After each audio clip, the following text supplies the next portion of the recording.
ছোট পর্দার জনপ্রিয় তারকা মুশফিকার ফারহান ও সাফা কবির প্রথমবারের মতো তারা জুটি বেঁধে অভিনয় করেছেন ফিদা নামে একটি নাটকে।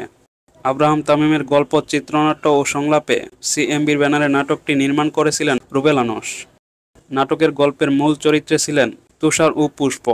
এই তুষার ও পুষ্পর চরিত্রে প্রথমবার একসঙ্গে জুটি বেঁধে অভিনয় করেছেন মুশফিকার ফারহান ও সাফা কবির। নাটকটি দর্শকদের মধ্যে বেশ সাড়া ফেলেছে। প্রায় 10 মিলিয়নের মতো ইউটিউবে ভিউ হয়েছে নাটকটির।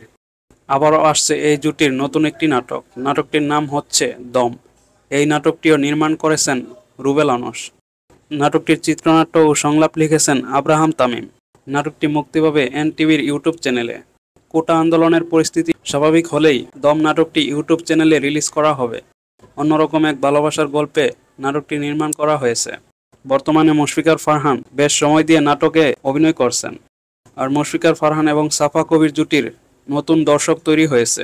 দর্শকরাও এই জুটিকে সাদরে গ্রহণ করেছে। তো খুব শীঘ্রই আসতে চলেছে দম নাটক।